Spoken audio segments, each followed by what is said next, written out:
The day my father's will was read, everyone already knew who the winner was supposed to be. My older brother Ethan had spent years working in Dad's multi-million-dollar construction company. I had spent those same years caring for our father through hospital visits, medications, and sleepless nights in the old farmhouse he refused to leave. So, when the lawyer announced that Ethan inherited the entire business while I got nothing but the aging farmhouse, my brother couldn't stop smiling. Then he laughed and said something that silenced the room. Moments later, the lawyer cleared his throat and changed everything. The day my father's will was read, everyone already knew how the story was supposed to end. My older brother, Ethan, would inherit the business. I would inherit whatever happened to be left over. That had been the family expectation for years. Dad founded Hartwell Construction nearly 40 years earlier. What started as a two-man operation grew into one of the largest commercial construction companies in the state. By the time he retired, the company was worth millions. Ethan joined the business right after college. I didn't. I became a high school teacher instead. To most people, that single decision explained everything. Ethan was Dad's successor. I was simply the daughter who chose a different path. At least that was how everyone saw it. What nobody seemed to remember was what happened when Dad got sick. 5 years before his death, he was diagnosed with a serious heart condition. The doctors managed it at first, but each year became harder than the last. During that time, Ethan stayed busy expanding the company. He attended conferences, he traveled constantly, he posted photos online about leadership and success. Meanwhile, I spent countless evenings driving Dad to appointments. I organized medications, I handled insurance paperwork.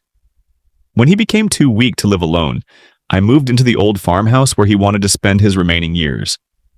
The house sat on a large piece of land outside town. Most people considered it outdated. The roof needed repairs. The plumbing was unreliable. The paint peeled from the walls. Ethan called it a money pit. Dad called it home. So I stayed. For nearly 3 years, I balanced teaching and caregiving. There were nights I barely slept. There were weekends I spent cleaning, cooking, and helping Dad move around the property. I never complained. He was my father. I loved him. Still, whenever relatives visited, they talked about Ethan. Your brother is doing incredible things. Your father must be proud. The company will be in good hands someday. Nobody mentioned the daughter helping Dad every single day. Eventually, I stopped expecting them to.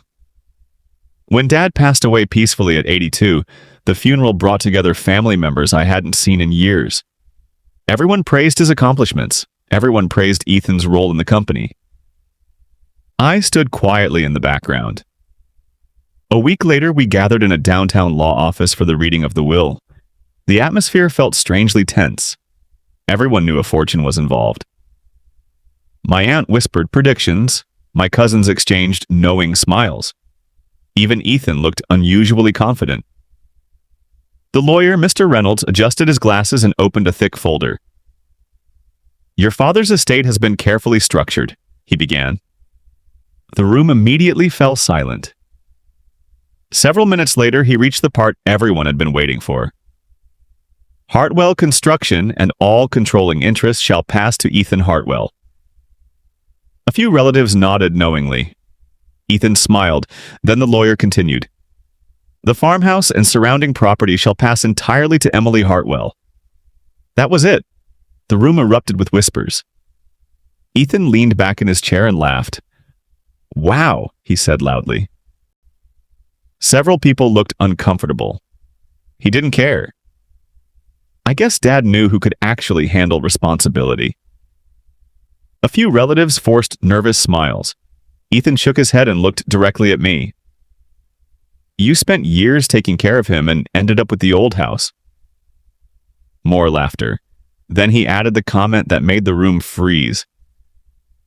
Maybe you should have taken even better care of him. My stomach dropped. The insult hung heavily in the air. Before I could respond, Mr. Reynolds slowly closed the folder in front of him. Then he cleared his throat. Actually, he said calmly, there is one more matter your father instructed me to discuss. Suddenly, every eye in the room turned toward him. The room became completely silent.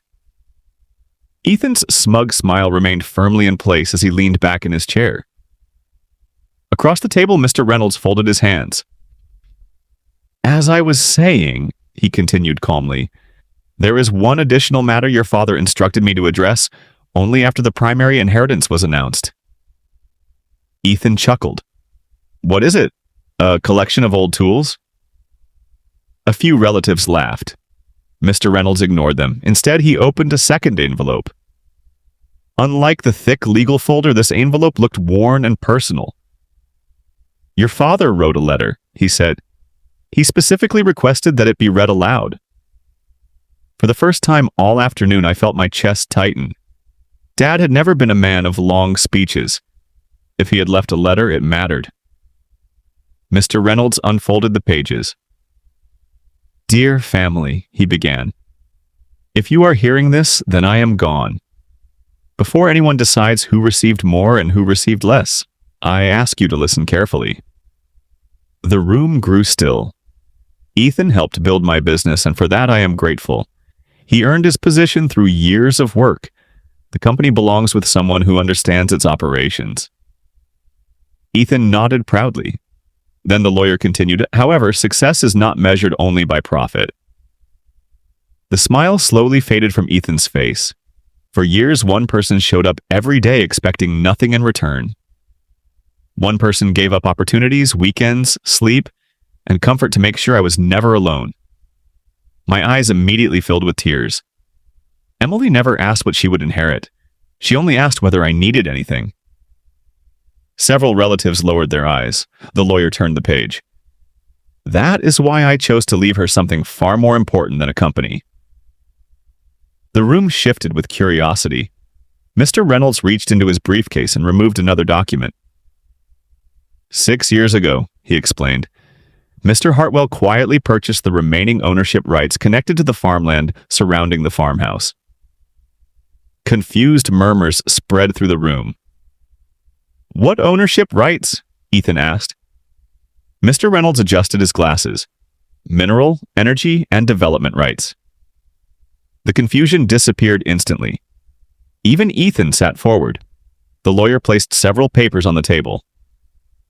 3 months before his death, renewable energy company approached Mr. Hartwell with an offer regarding the property.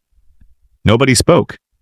The proposal included a long-term lease agreement and development contract.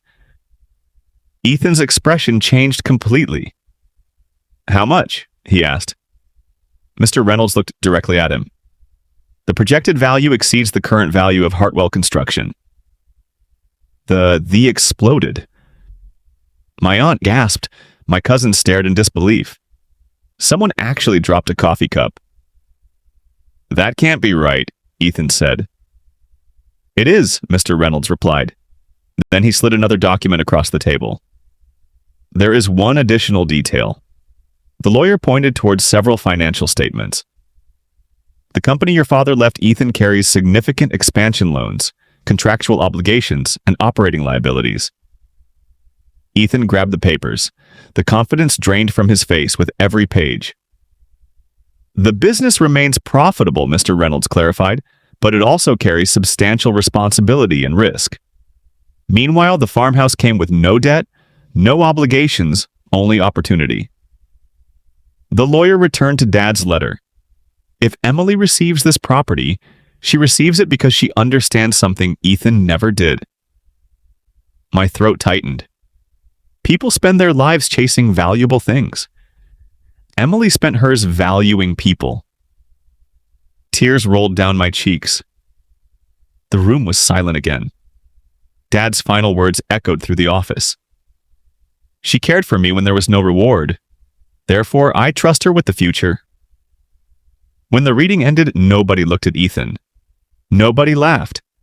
Nobody mocked the old farmhouse anymore. As we stood to leave, Ethan remained frozen in his chair. For years, he had believed inheritance was about appearances. Dad had known better, and at that moment, so did everyone else. For the first time since losing my father, I smiled.